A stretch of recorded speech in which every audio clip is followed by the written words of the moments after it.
नमस्कार दोस्तों, मैं सीए उमेश शर्मा आज डिस्कस करने वाला हूं one of the most important RCM under GST जो नया आया है।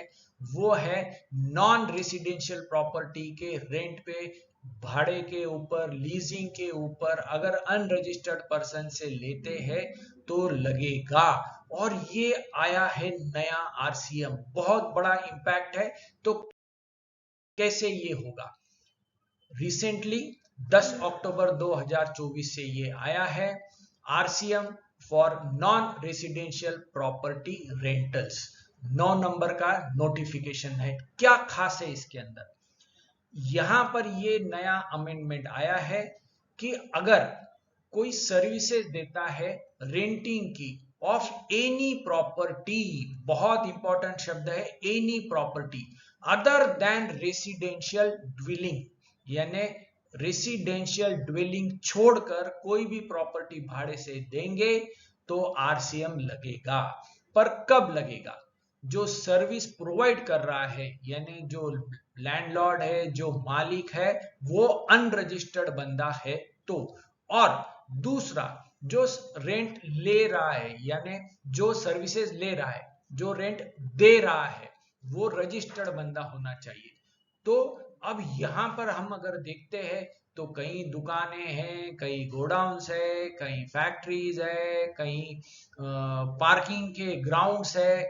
कईयों के केस में तो बीवी के नाम पे जगह है, भाड़ा दे रहे हैं, सिस्टर के नाम पे, पत्नी के नाम पे जगह है और उनको भाड़ा दे रहे हैं। तो बड़े प्रोफेशनल्स भी आएंगे, उसमें आर्किटेक्ट्स हो, इंजीनियर्स हो, उसके अंदर एडवोकेट्स हो, उसके अंदर सीएज हो, और न जाने कितने लोग ऐसे होंगे कि जिन्होंने इंटरनल एडजस्टमेंट बोलो या प्लानिंग के हिसाब से भाड़े से जगह ली होगी रिलेटिव से।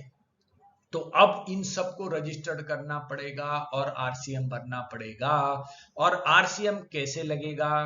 कि जो भी रेसिपिएंट है वो अगर रजिस्टर्ड पर्सन है, उसको जीएसटी यहां पर आरसीएम में भरना पड़ेगा। अगर वो अनरजिस्टर्ड बंदे से लेता है नॉन रेसिडेंशियल प्रॉपर्टीज। अब देखते हैं नॉन रेसिडेंशियल प्रॉपर्टीज क्या है, रेसिडेंशियल प्रॉपर्टीज क्या है। तो रेसिडेंशियल ड्विलिंग का तो डेफिनेशन है, वो दिया गया है कि जो रहने लायक जगह है, जो यूज होती है बिल्डिंग या उसका structure, apartment, houses, flat, homes, जो रहने के लिए यूज होती है। और गवर्नमेंट ने इसको डिफाइन इसके लिए किया है दोस्तों, क्योंकि रेसिडेंशियल रेंट इज एग्जम्प्ट, यानी अगर कोई अपना घर भाड़े से देता है रहने के लिए और उसका भाड़ा लेता है तो एग्जम्प्ट है। बट अगर कोई इसका बिजनेस ही करेगा तो वो फॉरवर्ड चार्ज में अलग से भरेगा। बट अब आते हैं मेन, अदर देन रेसिडेंशियल ड्विलिंग। तो यहां पर हर वो प्रॉपर्टी आ जाएगी जो नॉन रेसिडेंशियल है, मतलब कमर्शियल है, मतलब जहां पर बिजनेस हो रहा है, दुकानें हैं, गोडाउन्स है, ऑफिसेस है, और बहुत सारी चीजें आ जाएगी। और आप 1 रुपए का रेंट दे रहे हो या 1 लाख का दे रहे हो या 10 लाख का दे रहे हो, आरसीएम भरना पड़ेगा और उसका आईटीसी आपको लेना पड़ेगा।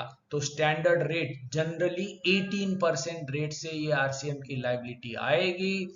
और रजिस्टर्ड पर्सन तो डिफाइन किया ही गया है, अनरजिस्टर्ड पर्सन भी बहुत क्लियर है कि जिसने रजिस्ट्रेशन लिया नहीं है। अब जिसका रेंट 20 लाख के ऊपर चला जाएगा वो तो रजिस्ट्रेशन लेगा ही लेगा। और 20 लाख से 50 लाख अगर रेंट जाता है तो वो composition scheme of service tax या फिर अब फॉरवर्ड चार्ज के अंदर जैसे भी सुटेबल उसको लगता है वो फॉरवर्ड चार्ज में जा सकता है। बट मोस्ट इंपॉर्टेंट चीज ये है कि बहुत लोगों को ये इफेक्ट करने वाला है रेंट का आरसीएम नॉन रेसिडेंशियल और कमर्शियल प्रॉपर्टी के ऊपर। तो दोस्तों ध्यान से इस प्रोविजंस को देखिए और इसका पालन करिए। Thank you.